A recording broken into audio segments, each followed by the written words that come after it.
Hello everyone.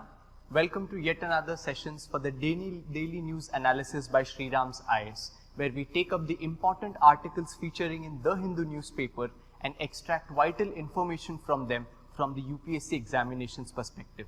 We have finished 12 videos up until now, and your feedback has been really encouraging for us. Please continue with your feedback and comments, and whatever feedback you have given us, we are working upon it to make the required changes. So thank you so much for your feedback again, and with this, let's move on to our today's session.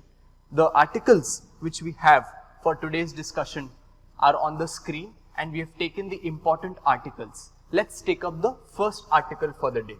The first article which appears in the newspaper talks about the WPI inflation, which quickens to record 15.9%.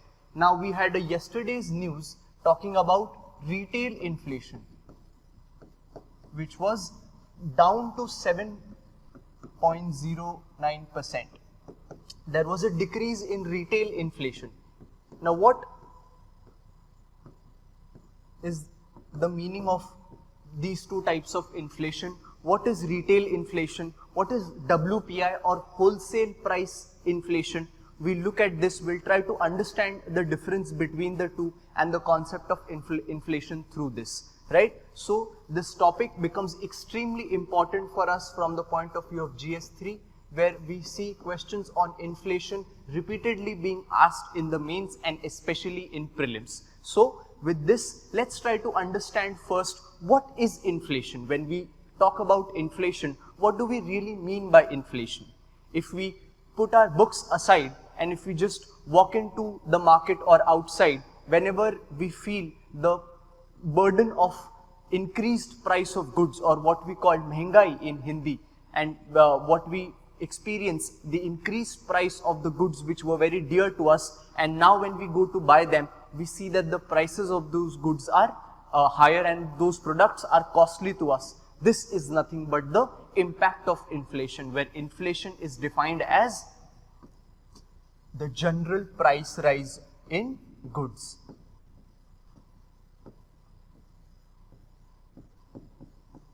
So when there is a general price rise in goods and services, it is known as inflation. Now whatever goods and services we take into consideration, and the price considering it at a rate from a particular period, and then the increase of it in the current situation is the measure of inflation in the economy, or the general price rise of the goods and services in the economy. Now to measure inflation in the economy, the RBI and other authorities use, especially the government, also use certain indexes to calculate inflation. Now what are these indexes? One is the WPI or wholesale price index.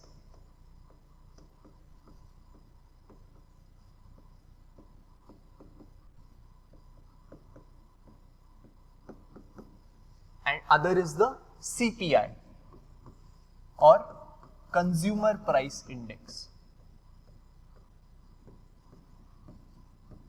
What is the meaning of differentiating into two? When we talk about consumer price index, this index calculates the prices of goods from the end of the consumer.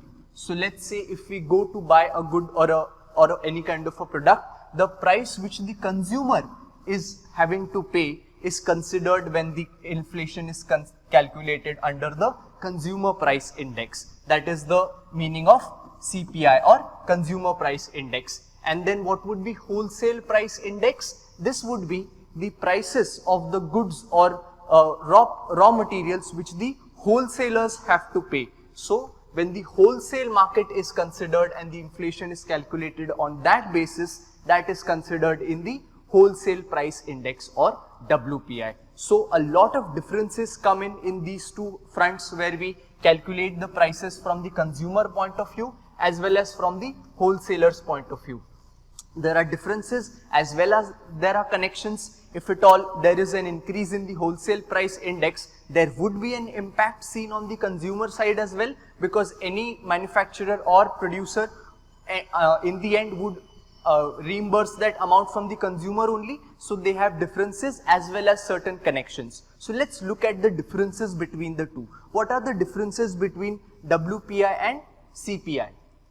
So first of all, as we saw, the WPI measures inflation at the wholesale level, and the CPI or the consumer price index measures inflation at the retail level. Now, who calculates the index for inflation? So the Office of Economic Advisor under the Ministry of Commerce and Industry calculates the WPI. Is it the same ministry which calculates CPI? No. The NSO or the National Statistical Office under the Ministry of Statistics and Program Implementation calculates the CPI. So there are different bodies to calculate both inflation indexes. What is the base year? Like I said, we take a previous year and we take current prices and compare it with the previous year. That year is known as base year. So base year for both indexes are similar, that of 2011 to 2012. Now the difference comes in the categories, or categories we can understand by saying the basket of goods. Whenever we have to calculate inflation, the calculators, whoever are calculating the index, prepare a basket of certain important and fundamental goods, the prices of which keep fluctuating, as well as they're instrumental to every individual's life, and therefore calculating and gauging their price would help gauge the inflation. That is why they prepare a basket of goods, and these basket of goods is what differs for both indexes. So what type of goods are in the basket of goods for WPI? They are primary articles. Primary articles are those articles which are raw materials or which would be then converted into other kind of articles. Then manufactured products are there in the basket of goods for WPI, and then fuel and power, which are the fundamental articles required for all kinds of activities. So these three are the substances considered under WPI.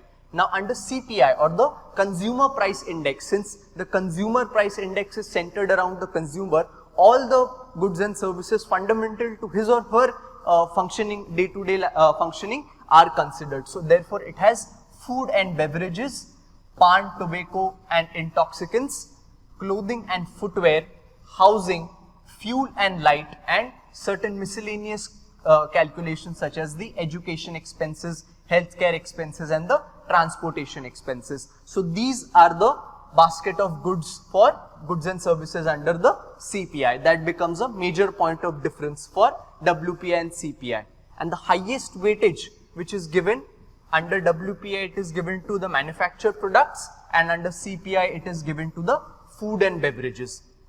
Now impact of increase in food items. So as we saw, food items have been mostly kept in the CPI. So which index would be facing maximum impact with respect to the fluctuating prices of the food articles? It would be on the CPI. Larger impact of CPI as compared to WPI, since it gives more weightage to food products, and less impact on WPI. And are services included? So services are only included under the CPI. As we saw, education, healthcare, transportation and services are not included under WPI. And are indirect taxes included under the indexes? So again, WPI does not have indirect taxes. At the wholesalers level and at the consumer level, the indirect taxes, or what we call GST, are included. And which index is targeted by the RBI? When we talk about RBI targeting the inflation, we saw in the previous sessions as to how RBI increased the repo rate to tame inflation. So which is this inflation rate which the RBI is looking at and targeting? So RBI targets the CPI. The RBI is required to maintain CPI rate of inflation of 4% with a deviation of 2%, which we had seen in our previous session that the RBI is mandated to keep the inflation rate between 2% and 6%. So which inflation does RBI target? It is the CPI and not the WPI. So this becomes the point of difference between WPI and CPI. Then we also look at a lot of other terms of inflation in the newspaper, such as the headline inflation or core inflation, where the headline inflation has increased, we often hear in the news. So what is the headline inflation and core inflation?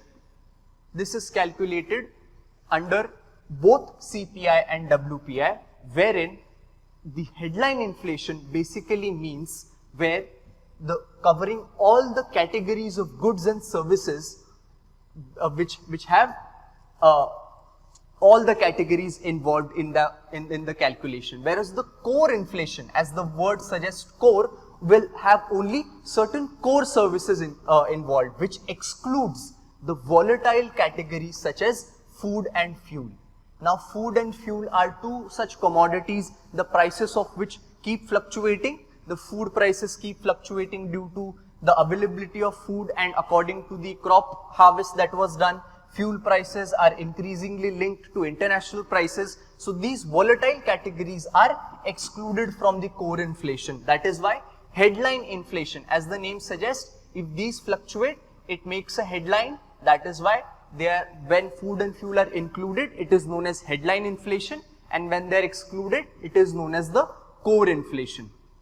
Hence, a drastic fall in the food and fuel prices can bring down the headline inflation to a large extent. However, the core inflation may remain affected. So presently the RBI is targeting the CPI headline rate of inflation. Earlier we saw RBI targets CPI inflation. Even in that, it targets the CPI headline rate of inflation and not the core inflation. Can you comment in the comment box below which inflation should the RBI target?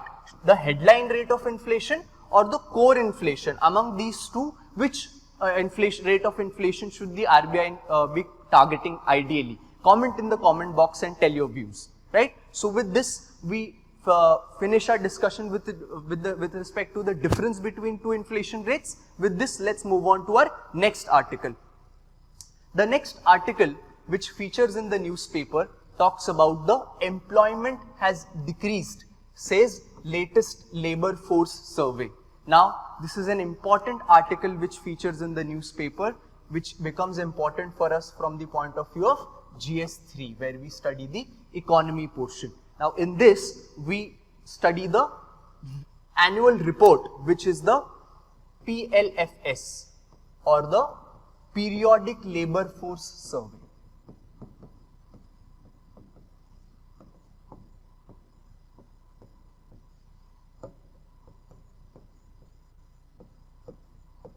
Now, Periodic Labor Force Survey is an annual survey which is done by the NSO, the National Statistical Office, under the Ministry of Statistics and Program Implementation.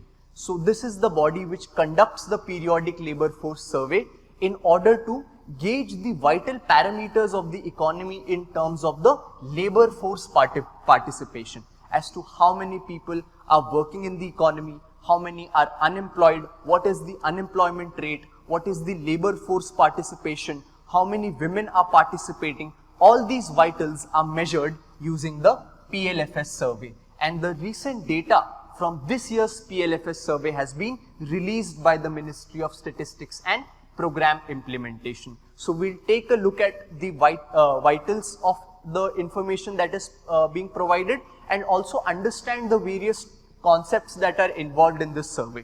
So let's take a brief view at it. First is the unemployment rate which the survey targets. Now when we talk about the unemployment rate, what do we mean by unemployment rate? It simply is defined as the percentage of unemployed persons in the labor force. Now, so let's say that if there are 100 people employed in the economy and there are 40 people out of those 100 who are unemployed. So in that case, the unemployment rate will be 40%.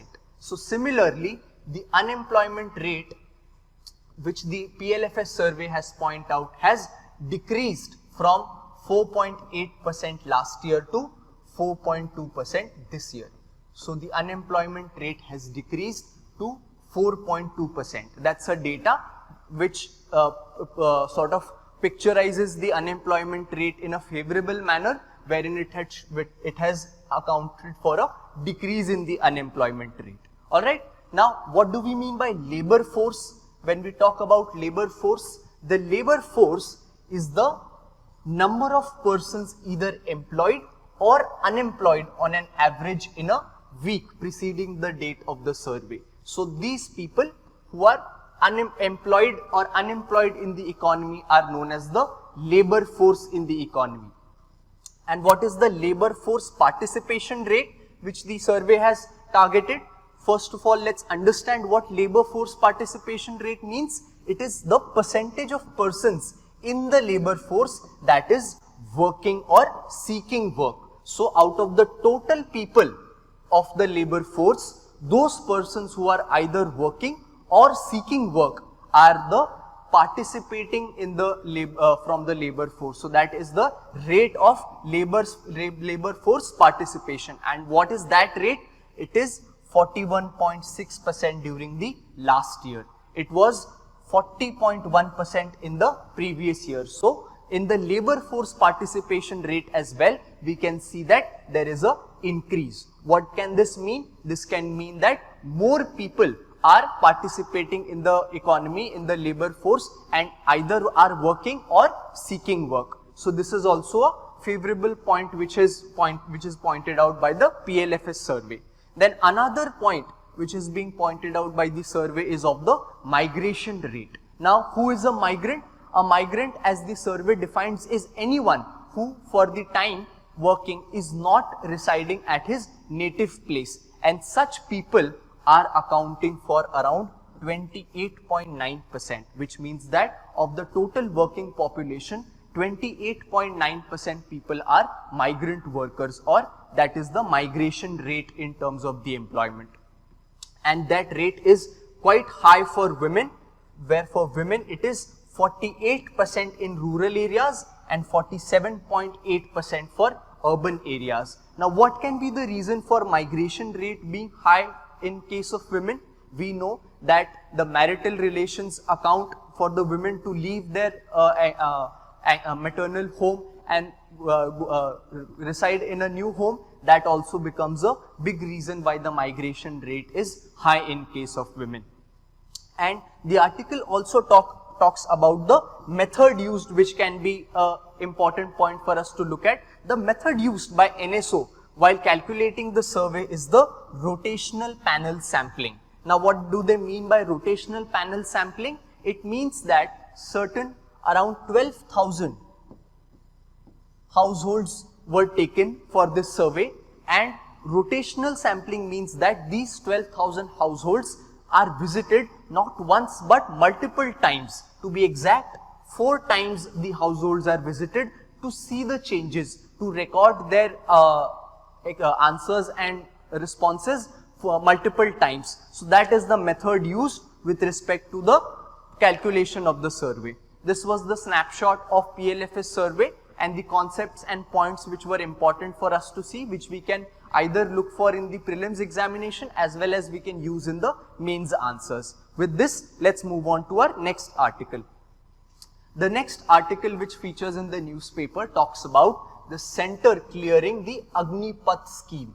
Now, this is a new scheme which the Indian government has brought out, and it talks about the recruitment of young soldiers in the armed forces. Now, let's look at some vital things about the Agnipath scheme. What is this scheme about? It is basically for the recruitment of youth, and they have signified the age, which is, it should be from 17.5 to 21 years of age. So they want to recruit young students into the armed forces, and that recruitment would be temporary for 4 years. So this is a 4-year recruitment of young students into the armed forces, and currently from now on this will be the only way of recruitment of soldiers in the 3 process from now. This has been the statement from the Defense Minister. What happens of the previous ways of recruitment, it remains to be seen. What would be the state of their procedures, it remains to be seen. But this is the statement given that now only this way, that of recruiting youth for 4 years, only this method will be used. And this is being planned for 46,000 young men and women, which means that they are planning to induct 46,000 young men and women in the armed forces. And why is this being done? This is aimed at strengthening the national security. They want to recruit more people and young people to strengthen national security and for providing opportunity to the youth to serve in the armed forces. And a vital objective to bring out this scheme is to decrease the average age profile of the armed forces, where the current age is about, average age is about 32, which they want to bring down to around 24 to 26, so that there is youth and vigor in the armed forces in the all 3 forces. And the recruits under this scheme will be known as Agniveers. So there is the name given to those soldiers who would be recruited under the scheme. And what would happen when after they are recruited and the 4 years are completed in serving the army, they can apply for regular jobs in the armed forces or even other departments of the government where they may be given priority over other applicants. So they have either the option of choosing to stay in the armed forces or apply in the regular jobs or in the other departments where they would even get priority. And the total budget allocation for this scheme is rupees 5.25 lakh crore. So 5.25 lakh crore has been set up for the implementation of this scheme. These were the vital information with respect to the scheme. And what are your views on it? Having a scheme such as temporary recruitment for armed forces, is it a good thing or is it a bad thing where you are keeping only a single way of recruitment, that is the current way for the recruitment in armed forces? Tell us your views in the comment box. With this, let's move on to our next article of the day. Now the next article appears in the daily quiz section, wherein the Shanghai Cooperation Organization is the central topic, which completes 20 years, 21 years, and it was founded on June 15, 2001. So this marks the anniversary of Shanghai Cooperation Organization. And why does it become important for us? This is the mains question of 2021, which appeared in this year's mains, which happened in January. Last year's mains, and the question talks about critically examine the aims and objectives of SCO. What importance does it hold for India? This is the question which appeared, which highlights the importance of SCO with respect to Indian perspective as to why India should be focusing on the Shanghai Cooperation Organization. That is why with respect to that, we'll look at the Shanghai Cooperation Objectives organization. What are its aims and objectives? Who are its members who are in the organization, and how can India leverage its position, and what importance does this organization hold for India? Let's try to take a look at that. Now when we talk about Shanghai Cooperation Organization, it is a permanent intergovernmental Eurasian organization. So Eurasian is that part of the world which is combinedly known from Europe and Asia. So countries from Europe as well as from Asia come together to form this organization, which is political, economic and military organization. So they come together for political objectives, economic and trade objectives, and military and security purposes, aiming to maintain peace, security and stability in the Eurasian region. So which countries form the part of this? It was formed in 2001, and earlier, before it was known as Shanghai Cooperation Organization in 2001, there were 5 countries known as Kazakhstan, China, Kyrgyzstan, Russia and Tajikistan. So these 5 members made the Shanghai 5. Before it was named SCO, it was named Shanghai 5. When other members got included, the Shanghai 5, which was formed in 1996. When Uzbekistan got merged into Shanghai 5, it was then known as the SCO. And then India and Pakistan became members in 2017, as recent as 5 years ago. So who all become the members of SCO?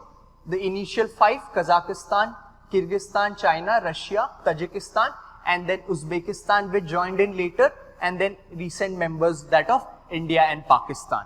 Now, what are the objectives of this organization? As we saw, it's a political, economic and military organization, which means that their areas of interest, they want to maintain security and stability in the Eurasian region, the region which encompasses between these countries, and they want to come together to have favorable trade relations, as well as make use of the counter-terrorism strategies and combat the terrorism activities in these regions. So, strengthening mutual trust and neighborness among the members, and effective cooperation in politics, trade and economy, research and technology and culture, and enhancing ties in education, energy, transport, tourism, environmental protection, and maintain and ensure peace, as we saw, and establishment of a democratic, fair and rational new international political and economic order. So these become the broad objectives of the SCO. And there are some observer states also under this organization. Those are 4: Afghanistan, Belarus, Iran and Mongolia. Now, what is India's importance for this organization? Now, we know that India, since a lot of years, had been trying to construct the Chabahar port in Iran. Why was it trying to do so? It was trying to construct the port to get access to the Central Asian nations, which are also the part of SCO, such as Kazakhstan, Kyrgyzstan, Uzbekistan, Tajikistan. The Central Asian republics are rich in resources, and India has a lot of potential to do trade with them. That is why it was trying to construct this port to get access to these nations. And these nations form the part of SCO. That is why it becomes these nations and other reasons, this organization becomes very important for India to engage with those nations. With respect to that, this organization, as we saw, also has Russia and China. So it also becomes an important platform for India to be engaged with both these countries and keep working continuously with respect to initiatives of peace and security. So, India's membership of SCO can help in achieving regional integration and promote connectivity and stability across borders. So, for security, as we saw, there is a system of RATS, which is the terrorism counter-terrorism system under the SCO, and through that system, India can improve its counter-terrorism abilities by working towards intelligence sharing, law enforcement and developing best practices. But all is not well in this cooperation, because as we know, Pakistan is also a member, and there's a lot of opposition being faced with respect to any initiative taken by India. And the other important area is of energy, wherein the energy opportunities for India in the Central Asian republics are quite high, and therefore through this organization, the stalled pipeline, which is known as the TAPI pipeline, which is a natural gas pipeline between Turkmenistan, Afghanistan, Pakistan and India, which is stalled, which through this organization the work for it can be resumed, and also for the Iran-Pakistan-India pipeline, which they can get a much needed push through this organization. And then even trade opportunities are quite high. This is a region consisting of Russia, China and India and other Central Asian republics, which hold a lot of population and a big chunk of the GDP. That is why the trade opportunities over here are also quite high, and India can get access to the Central Asian republics, which is a big potential site for India's trade opportunities, and therefore XCO acts as a alternative route to Central Asia as well. As I was talking about the Chabahar port, through this organization, alternate routes can be built as well. And India can also supply the Central Asia with its IT services and telecommunications, banking and finance and pharmaceutical industries and services to Central Asian republics. So the importance for these opportunities with respect to Central Asian countries are quite significant, and the geopolitical considerations are also massive, where Central Asia is a part of India's extended neighborhood, and SCO provides India an opportunity to pursue the Connect Central Asian policy and helps India fulfill its aspiration of playing an active role in its extended neighborhood, as well as checking the ever-growing influence of China in Eurasia. And it's also a platform for India to simultaneously engage with its traditional friend Russia as well as rivals China and Pakistan. This was something that we mentioned earlier. So this is the discussion with respect to SCO, and all the organization with respect to geopolitical significance in the news become important for us to analyze. With this, let's move on to our next article for the day. Now the next article appears in the data point, wherein a crucial survey has been recorded, which talks about better incomes but higher expenses. Now what is this survey? This survey is the Consumer Confidence Survey.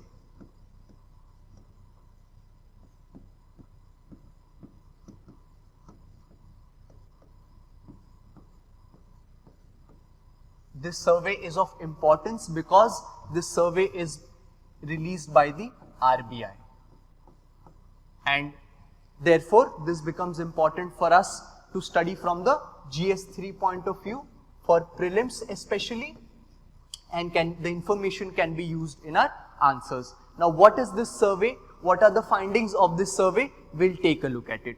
What is the Consumer Confidence Survey? So the Consumer Confidence Survey is basically a survey conducted by the RBI, which it conducts every couple of months by asking households in 19 major cities. So it has been increased. Earlier last year it was 13 major cities, and it has been increased to 19 major cities now, about their current perceptions and future expectations on a variety of economic variables. So we can see that this is a survey based on asking the local households, the consumers, about their current perceptions of the economy, as to what they think about the economy, how is it shaping up, what are their perceptions about the economy, and then also what are their future expectations with respect to the economy. So RBI takes this data and uses this data to formulate its policies. That is why the Consumer Confidence Survey holds importance. So based on these specific responses, the RBI constructs two indices based on the current perception. There is the current situation index, and based on the future expectations questions, they prepare the future expectations index, right? So these are the two aspects which the survey focuses upon: current perceptions and future expectations. And then what are the parameters on which the survey questions are asked? They are based on what is the economic situation that they feel about, what is the employment level that they can gauge, what is the price level, as to what they think about the prices of the goods and services in the economy, and the income and spending. So what is their observation with respect to their income? How is their spending pattern shaping up? These are all the questions that would be put to the households in these cities wherever the survey takers will be going. So therefore, the CSI or Current Situation Index maps how people view their current situation on income, employment vis-a-vis a year ago. So the situation is to be assessed with respect to the previous year, and the Future Expectation Index maps how people expect the situation to be on the same variables a year from now.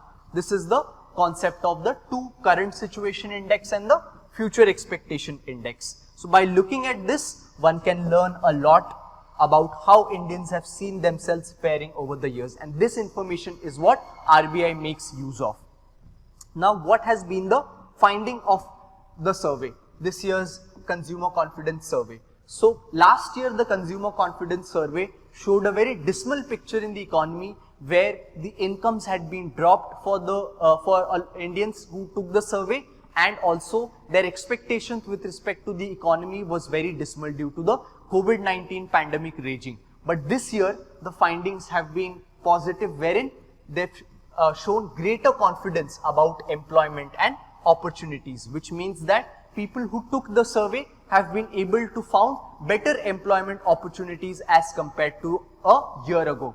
And they have also registered an increase in income levels, where they have said that as compared to last year, their income levels have increased. But this has not come individually. It has been also accompanied by increasing spending levels, right? We keep hearing news about rising inflation. So the spending costs of the Indian population who took the survey, that has also increased, and increase in spending levels has also been seen. So these are the findings of the consumer confidence survey, which is taken out by the RBI. This is the important part which stands for us from the newspaper. We'll meet again tomorrow with the important articles in the newspaper. Thank you.